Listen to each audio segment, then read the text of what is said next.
le fond, maintenant, elle peut vraiment faire ce qu'elle veut. Elle n'est plus obligée de se montrer dans une certaine tenue. Les producteurs sont déjà très contents rien que de la voir. Même habillée, elle vaut de l'or. Alors, si elle l'a fait, cela veut dire quoi? Que ça lui plaît de se montrer ainsi? Ou vous qui la connaissez bien? Ça, je ne saurais vous dire, mais enfin, c'est un personnage. Et puis Brigitte Bardot, c'était dans ce film, c'était bien de la montrer au départ. Je veux dire, il ne faut pas tricher du moment qu'on la déshabille un peu, autant la déshabiller totalement, ou bien pas du tout. Moi, ce que je ne comprends pas, c'est qu'elle accepte encore de faire ça alors qu'elle n'en a plus besoin. Oui, moi, c'est pas une question d'accepter ou de pas accepter comme une jeune fille, c'est pas du tout érotique, c'est-à-dire accepter de se déshabiller ou pas déshabiller. C'est comme si vous disiez Praxitèle quand il sculptait Vénus nue, est-ce que Vénus acceptait de se déshabiller? On est d'accord, enfin je ne veux pas être plus prude que je ne suis, mais je crois que c'est quand même une assez fausse raison, parce que des gens qui voudraient voir Mlle Bardot déshabillée dans un film d'un mauvais metteur en scène ou d'un metteur en scène vulgaire n'osent pas y aller, et vous leur donnez bonne conscience, parce que par ces marchés, vous leur donnez ça. Tant mieux, parce qu'ils ont bien raison. S'ils la trouvent jolie, moi aussi, il n'y a pas de... Certains de vos films ont été des échecs. Comment est-ce que vous ressentez les échecs?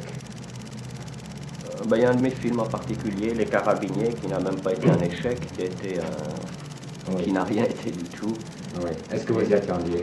Non, pas du tout. Moi, je trouvais même le sujet un peu trop putain, si vous me passez l'expression. Et au contraire, les gens... Mais je crois que c'était parce que c'était un film sur la guerre, vrai, enfin, qui montrait... Et les gens n'ont pas supporté, ils avaient d'autres choses à faire aujourd'hui, ils ont envie d'aller sur les plages, à la campagne, comme ça, ils n'ont qu'une envie de voir la guerre, ou alors ils veulent bien la voir comme dans le jour le plus long, là ils sont très fiers, ils ont l'impression qu'ils ont fait le débarquement, qu'ils ont battu 15 millions d'Allemands et qu'ils sont entrés à Berlin, alors ça, ils sont ravis. Et quelle était votre attitude quand vous avez vu, par exemple, qu'il n'y avait pas grand monde dans les salles?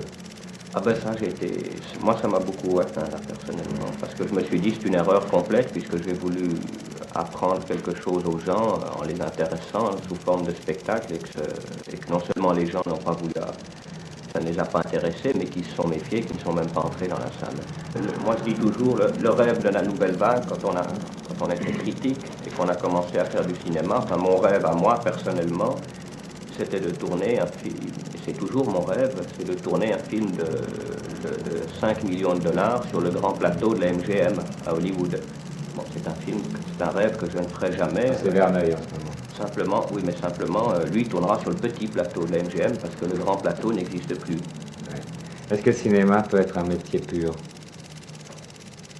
Ah, je crois, il est fait tellement de compromis que forcément on trouve la pureté à la fin. Au moment où de jeunes cinéastes comme François Reichenbach et Louis Malle abordent la télévision, que pensez-vous, vous, de la télévision? Mais la télévision, c'est la même chose. Enfin, je veux dire, pour moi, c'est un moyen de transmission. Je ne sais pas pourquoi les gens de télévision et les gens de cinéma sont fâchés entre eux. C'est des deux côtés, c'est des crétins, parce que on cherche à faire exactement la même chose, c'est à faire du spectacle sous une forme ou sous une autre pour intéresser les gens ou leur apprendre quelque chose. Moi, pour ma part, j'ai une grande envie, je ferai certainement, je ne suis pas triste du tout si le cinéma n'existe plus parce que je ferai de la télévision. La télévision transmet les choses. Si je ne peux pas aller à la comédie, si on prend la comédie française, disons à Stratford-on-Avon, voir Shakespeare, eh ben, je suis content que la télévision m'en transmette une représentation. J'aimerais mieux le voir sur un vrai écran, bien éclairé, bien joué, mieux fait qu'à la télévision. Ceci dit, je suis content que la télévision soit là pour me transmettre. Mais enfin, on ne fait pas à la télévision tout ce qu'on pourrait faire. Enfin, moi, par exemple, vous m'interviewez personnellement sur ma